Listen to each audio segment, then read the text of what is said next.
All right. Thank you, Madam Chair. Esteemed members of the committee, I appreciate the opportunity to testify before you.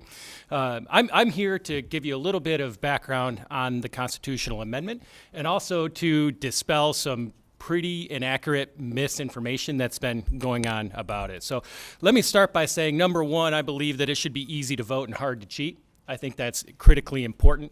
At least we can hopefully all agree on those 2 points. This House Joint Resolution is a common sense approach to securing our elections. There's nothing perhaps more important in the United States and in the state of Michigan than your vote. Your vote is your voice to determine the leadership of our nation, the leadership of our state, the leadership of our local municipalities. And that vote individually is extremely powerful and extremely important.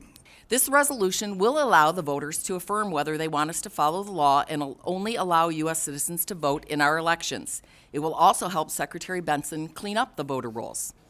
The only ones telling you otherwise are the left-leaning organizations like the Center for American Progress, the Brennan Center, and Jocelyn Benson. These are the same people that have advocated for loosening all the rules over the past 6 years and have routinely tried to blame the loss of public trust in our elections only on the loudest voice in the room, ignoring the voices of millions of people across this country and this state who have witnessed firsthand the disruption in our election process and the removal of many checks and balances in our state laws. This is just another case of media management by select think tanks and nonprofits funded with dark money. 84% of the population agrees only U.S. citizens should vote in our elections. 83%. 84% of the population agrees that photo ID should be required when casting your ballot. Those are 2 very simple aspects of our elections that vastly are supported around the entire country that we are trying to implement with this constitutional amendment.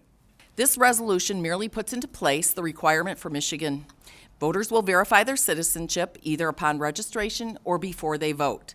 The Secretary of State will be required to establish a systematic process to verify a voter's U.S. citizenship. It will not make it harder to vote, but it will make it harder to cheat.